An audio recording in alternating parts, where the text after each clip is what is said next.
ನೀವು ನೋಡ್ತಾ ಇದ್ದೀರಾ ಗರ್ಜನೆ ನ್ಯೂಸ್. ನಾನು ಮಹೇಶ್ BK. ಕರ್ನಾಟಕ ರಕ್ಷಣಾ ವೇದಿಕೆಗೆ 4 ಎಕರೆ ಜಮೀನು ಕೊಟ್ಟಿದ್ದಾರೆ. ಯಾಕೆ? ಕರ್ನಾಟಕದ 31 ಜಿಲ್ಲೆ ಏನಿವತ್ತು ಜನಪದ ಕಲೆ ನಶಿಸಿ ಹೋಗ್ತಾ ಇದೆ, ಅದು ನಶಿಸಿ ಹೋಗಬಾರ್ದು ಅಂತ ಹೇಳಿ ನಮ್ಮ ರಾಜ್ಯಾಧ್ಯಕ್ಷರು TA ನಾರಾಯಣಗೌಡರು ಮುಖ್ಯಮಂತ್ರಿಗಳಿಗೆ ಮನವಿ ಮಾಡಿದರು. ಈಗ ಕೃಷ್ಣ ಬೈರೇಗೌಡರು ಕರೆದು 4 ಎಕರೆ ಜಮೀನು ಕೊಟ್ಟಿದ್ದಾರೆ. ನೀವು ರಕ್ಷಣಾ ವೇದಿಕೆಗೆ ಏನೋ ಜನಪದ ಎಲ್ಲ 31 ಜಿಲ್ಲೆದು ಒಂದು ಮಾಡಿ ಏನೋ ಮಾಡ್ತೀವಿ ಅಂತೆಲ್ಲ ಬನ್ನಿ, ನಾವು ನಿಮಗೆ ಜಾಗ ಕೊಡ್ತೀವಿ, ಅವ್ರನ್ನೆಲ್ಲ ಒಂದುಗೂಡಿಸಿ ನಿಮ್ದೇನಿದೆ ರಕ್ಷಣಾ ವೇದಿಕೆ ನಿಮ್ಮ ಕಾರ್ಯ ನೀವು ಮಾಡಿ ಅನ್ನೋ ಮಾತನ್ನು ತಿಳಿಸ್ಕೊಟ್ಟವ್ರೆ.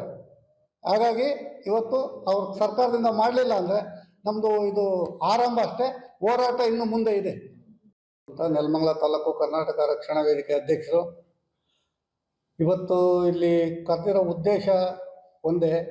ಇವತ್ತು ನಮ್ಮ ರಾಜ್ಯಾಧ್ಯಕ್ಷರು ಆದೇಶದ ಮೇರೆಗೆ ನಮ್ಮ ಬೆಂಗಳೂರು ನಗರ ಜಿಲ್ಲೆ ಅಧ್ಯಕ್ಷರು TA ಧರ್ಮರಾಜಗೌಡರು ಸಹಕಾರದೊಂದಿಗೆ ನಮ್ಮ ಬೆಂಗಳೂರು ಗ್ರಾಮಾಂತರ ಜಿಲ್ಲಾಧ್ಯಕ್ಷರು ಪುರುಷೋತ್ತಮ್ ಗೌಡ್ರ ಜೊತೆ ಸೇರಿ ಮಾತಾಡಿ ಒಂದು ಇದನ್ನ ಪ್ರೆಸ್ ಮೀಟ್ ಮಾಡ್ತಾ ಇದ್ದೀವಿ.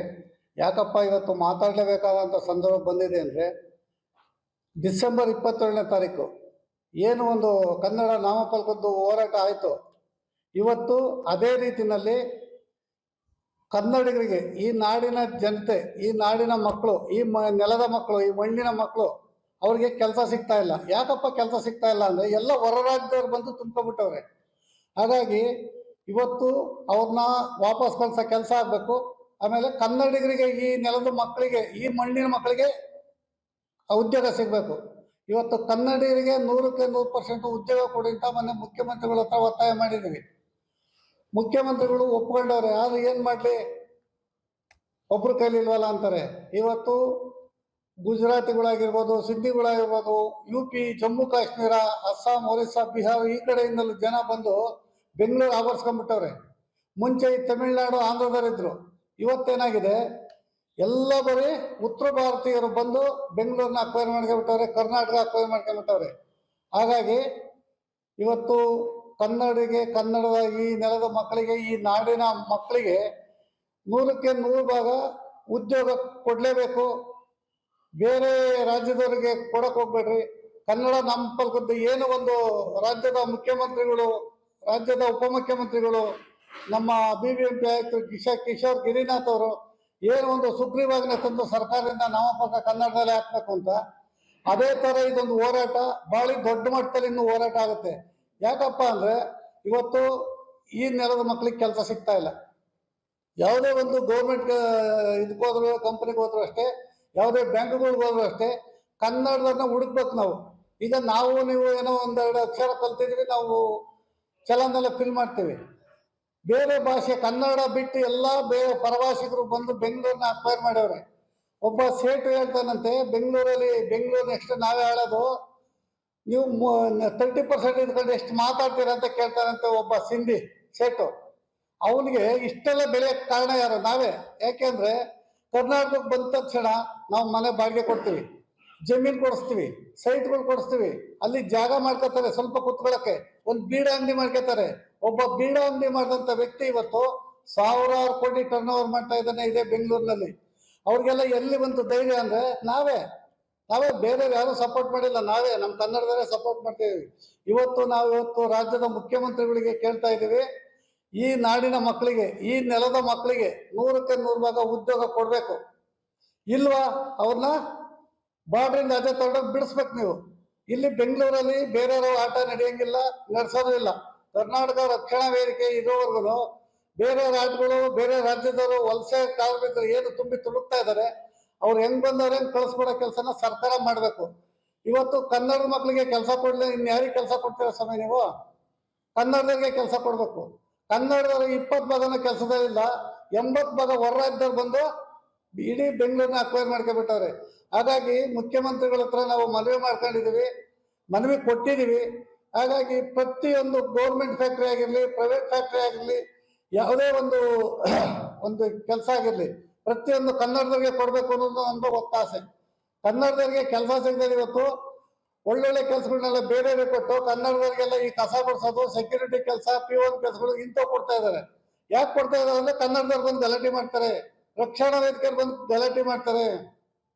ಇವತ್ತು ಕನ್ನಡ ಪರ ಸಂಘಟನೆ ಇಲ್ಲ ಅಂದಿದ್ರೆ ಬೆಂಗಳೂರು ಇಷ್ಟೊತ್ತಿಗೆ ನಮ್ಮ ಕೈ ತಪ್ಪೋಗ ಸರ್. ಈಗಲೂ ಬೆಂಗಳೂರಿನ ಕೈ ಬಿಡಿಸೋ ಕೆಲಸ ಮಾಡ್ತಾ ಇದ್ದಾರೆ.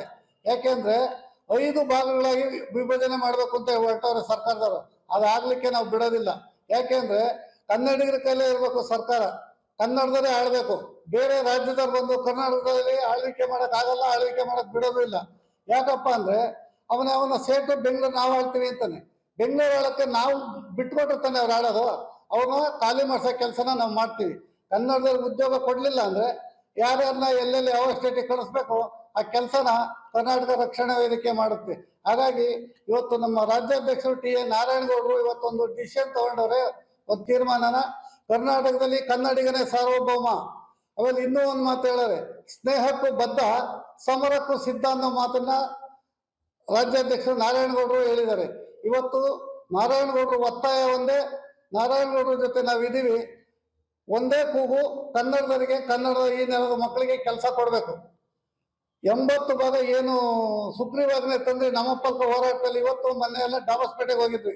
ಸುಮಾರು ಜನ, ಒಂದು ಅರ್ಧ ಭಾಗ ಇನ್ನೂ ಇಂಗ್ಲಿಷ್ ಬೋರ್ಡಲ್ಲಿ ಅವ್ರೆ, ಕನ್ನಡ ಹಾಕಿಲ್ಲ.